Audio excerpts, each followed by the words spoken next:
আসসালামু আলাইকুম। আজকে একটি টপিকস নিয়ে আলোচনা করতে চাই। আলোচনাটা হচ্ছে, গতকালকে সারা দেশে এবং বিদেশে একটা নিউজ আপনারা সবাই দেখে থাকবেন, ভাইরাল। সেটা হচ্ছে ওমান প্রবাসী বাহার ভাই। তিনি ওমান থেকে দেশে ফিরেছিলেন এবং ওনার পরিবারের সদস্যরা এয়ারপোর্ট থেকে রিসিভ করার জন্য ওনার বাচ্চা, ওনার স্ত্রী, ওনার মা সহ দেশ থেকে মাইক্রো নিয়ে এসেছিলেন ওনাকে রিসিভ করার জন্য।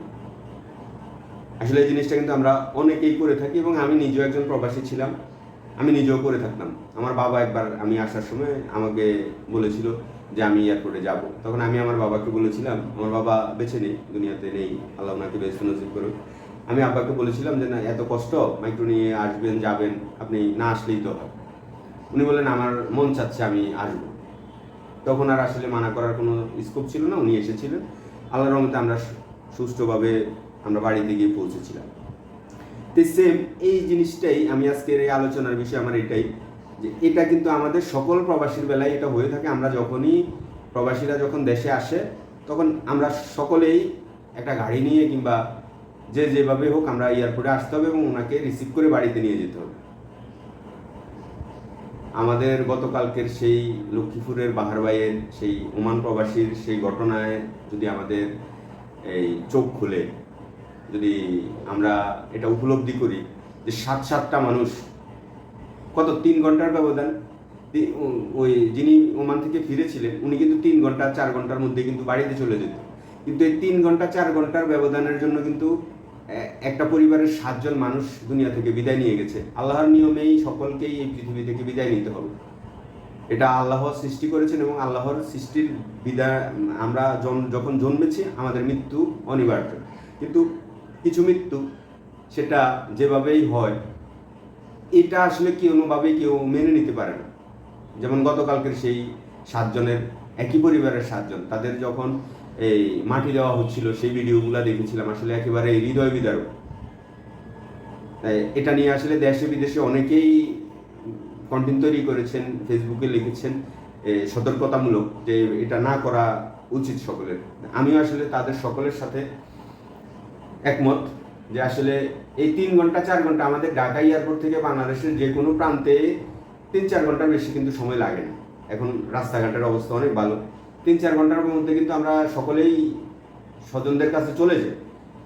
বিমানে কিন্তু আমরা দেশ ছেড়ে যাওয়ার পরে 2 বছর 5 বছর 7 বছর আমরা অপেক্ষা করি। বিমান অন্য দেশ থেকে আমাদের দেশে আসতে 5-6 ঘন্টা, সেটাও অপেক্ষা করি।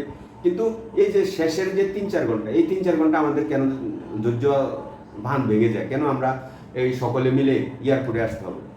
ভাই, আল্লাহর হস্তে যারা ভিডিওটি দেখছেন কিংবা যারা গতকালকের সেই ঘটনাটা দেখেছেন, আমি সকলের প্রতি অনুরোধ করব যে এভাবে কখনোই আসবেন না, এভাবে কখনোই আসা উচিত নয়। কি উনি যিনি বেঁচে আছেন সেই বাহার ভাই, ওমান প্রবাসী, ওনার কি অবস্থা একবার চিন্তা করে দেখেছেন? যারা চলে গেছে তারা তো চলে গেছে, কিন্তু এই চলে যাওয়া মানুষগুলার স্মৃতি এই বাহার ভাই কি কখনো ভুলতে পারবে? ওনার পক্ষে কি আর কখনোই স্বাভাবিক জীবনে ফিরে আসা সম্ভব হবে? আমি জানি না। তাই আমি একজন কন্টেন্ট ক্রিয়েটার কিংবা একজন মানুষ, একজন এই সমাজের সচেতন মানুষ হিসাবে আমি সকলকে অনুরোধ করব, ভাই আল্লাহর হস্তে এভাবে আসবেন না কেউ।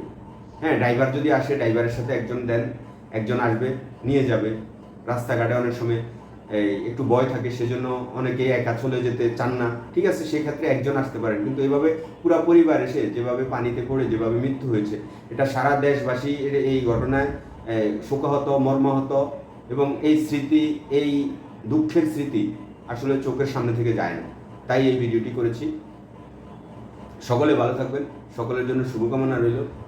আল্লাহ সকলকেই নিরাপদ রাখুক, সকলের গন্তব্যে সকলেই নিরাপদে পৌঁছাক। বিশেষ করে আমাদের প্রবাসীরা যখন আসবেন, আপনারা আপনাদের পরিবারকে এটা বলে দিবেন যে কেউ এয়ারপোর্টে আসার দরকার নেই, আমি নিজে চলে আসতে পারবো। তাহলেই হয় ভাই। সকলে ভালো থাকবেন। আসসালামু আলাইকুম।